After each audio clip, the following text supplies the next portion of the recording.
bersamamu di dalam hadiratmu, di tempat kudusmu.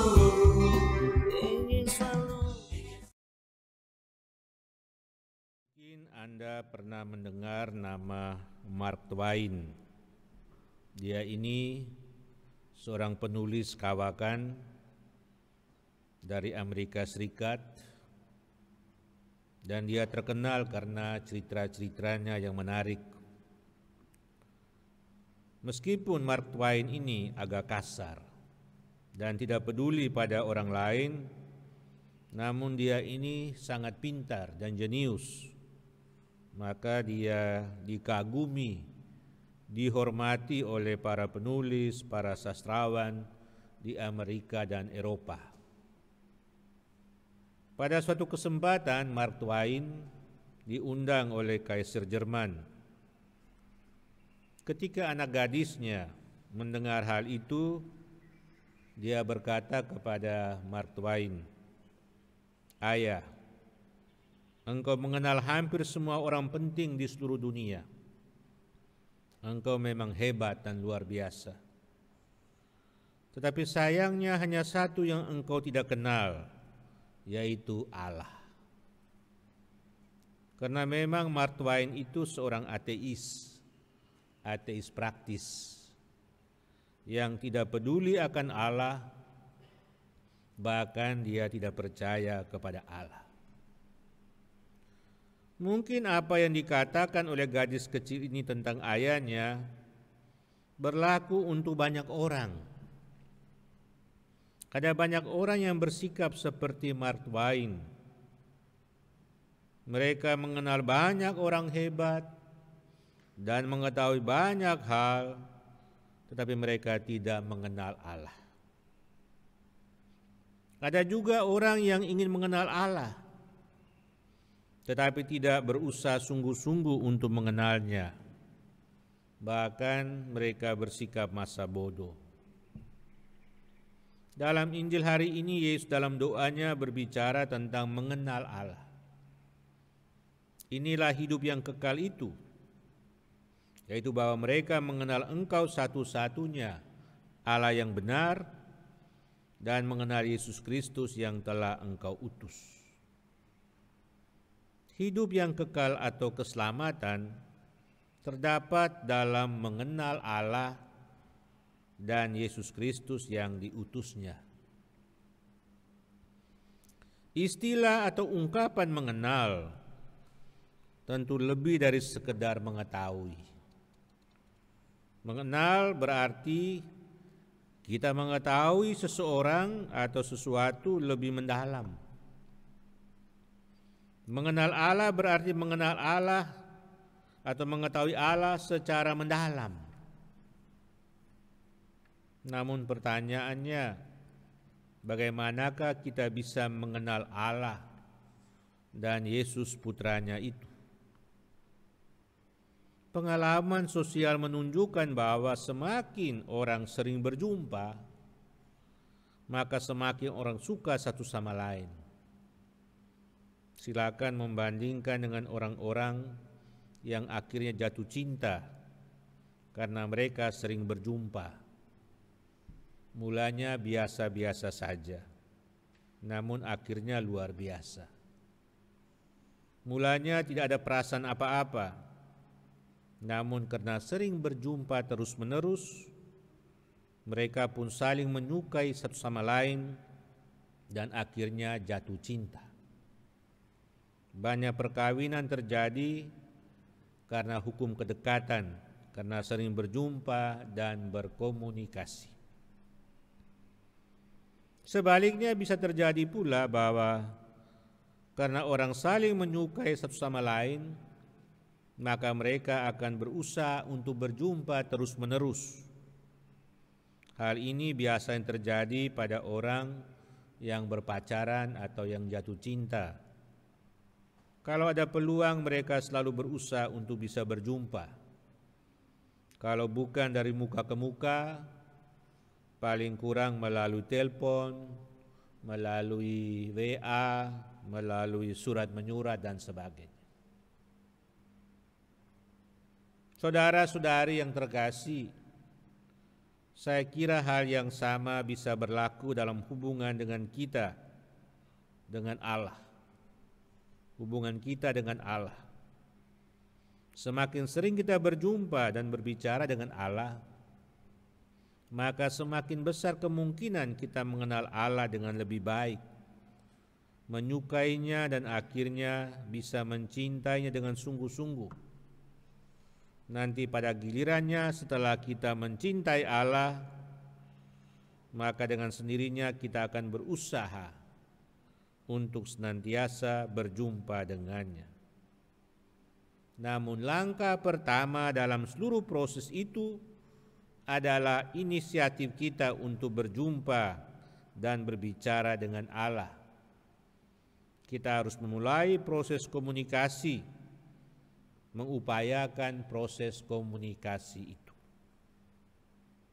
Perlu kita ingat dan kita sadari bahwa perjumpaan dan pembicaraan dengan Allah itu bisa terjadi di dalam banyak kemungkinan.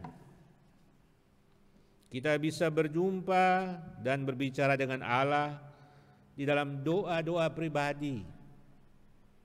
Kita harus mencari kesempatan untuk bisa berdoa pribadi.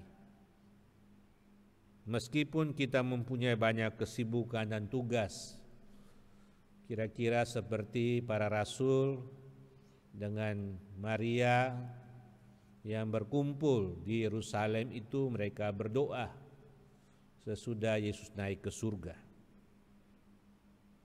Terutama pada masa yang sulit ini, ketika kita mengalami pandemi wabah virus corona dan kita punya banyak waktu di rumah, seharusnya kita mempunyai lebih banyak kesempatan untuk berdoa pribadi.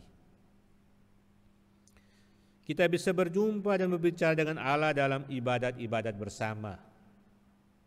Kita perlu meluangkan waktu untuk mengambil bagian dalam ibadat-ibadat di lingkungan dan di KBG, di gereja, meskipun saat ini hanya melalui live streaming. Kita bisa berjumpa dan berbicara dengan Allah dengan membaca kitab suci, mendengarkan khotbah yang disampaikan oleh para imam atau pejabat gereja. Kita juga bisa berjumpa dan berbicara dengan Allah dalam kegiatan retret, rekoleksi, di mana kita mencari waktu yang khusus untuk menyepi dari dunia ramai. Namun di atas segala-galanya kita bisa berjumpa dan berbicara dengan Allah dalam penerimaan sakramen-sakramen. Teristimewa di dalam perayaan Ekaristi, perjumpaan kita dengan Allah menjadi lengkap. Karena itu kita selalu dianjurkan mengambil bagian di dalam perayaan Ekaristi, meskipun saat ini hanya melalui live streaming. Dalam perayaan Ekaristi, kita mendengarkan Allah ketika kita mendengarkan bacaan-bacaan dalam liturgi sabda. Kita berjumpa dan bersatu dengan Allah ketika kita menyambut tubuhnya, meskipun saat ini banyak umat hanya melalui komuni secara batin. Kita berbicara kepadanya dari hati ke hati dalam suasana hening ketika kita berdoa sesudah menerima komuni. Inilah komunikasi yang baik, inilah perjumpaan yang sejati dengan Allah. Kaisar Jerman dalam cerita tadi mengundang Mark Twain untuk mengadakan perjamuan dengannya supaya mereka bisa mengenal satu sama lain dengan lebih baik. Dalam Ekaristi, Allah juga mengundang kita untuk mengambil bagian dalam perjamuan yang telah disiapkannya supaya kita bisa mengenal satu sama lain. Semakin sering kita mengambil bagian dalam Ekaristi, maka semakin ada kemungkinan kita mengenal Tuhan dengan lebih baik dan akhirnya kita pun mencintainya. rekan-rekan imam, biarawan-biarawati, Bapak Ibu, saudara-saudari, anak-anak sekalian yang saya kasih dalam Kristus. Pada hari ini kita merayakan Hari Komunikasi Sosial Sedunia yang ke-54. Oleh Paus, kita diajak untuk merenungkan tema hidup menjadi cerita. Teks ini diambil dari pengalaman bangsa Israel dalam kitab Keluaran. Umat Israel diajak untuk menceritakan peristiwa-peristiwa agung Allah yang mereka alami di Mesir, yaitu perbudakan, pembebasan dari perbudakan Firaun. Itulah yang harus diceritakan dari generasi ke generasi. Hidup mereka sudah menjadi cerita yang baik, yang luar biasa, yang tetap memberi inspirasi bagi kehidupan mereka bersama turun-temurun. Maka kita diajak juga untuk mengkomunikasikan cerita-cerita yang baik kepada sesama, bukan cerita-cerita hoax, cerita bohong yang merusakkan hubungan kita dengan sesama, merusakkan hidup di dalam komunitas dan masyarakat. Selain kita membangun komunikasi yang baik dengan Tuhan, di mana kita mengenal Allah, mencintainya, diharapkan melalui komunikasi yang baik, cerita-cerita yang baik, kita juga berjumpa dengan sesama.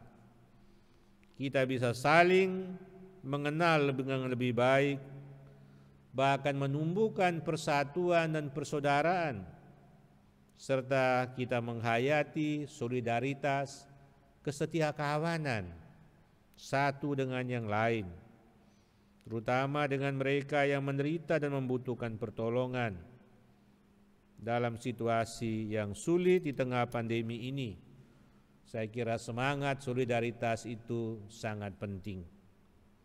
Marilah kita tidak henti-hentinya berdoa agar kita mampu melaksanakan komunikasi, kita mampu menyampaikan cerita-cerita yang baik, kita mampu menggunakan semua sarana komunikasi dengan baik demi memuliakan Tuhan dan demi kebahagiaan kita umatnya.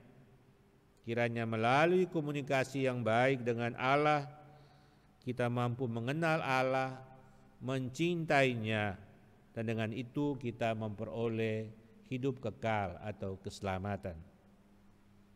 Dan semoga semua sarana komunikasi sosial yang digunakan mampu mendekatkan kita dengan Allah dan mampu mendekatkan kita dengan sesama satu sama lain, menumbuhkan persaudaraan, memampukan kita untuk menghayati solidaritas, kesetiakawanan dalam hidup sehari-hari. Semoga Tuhan memberkati usaha kita. Amin.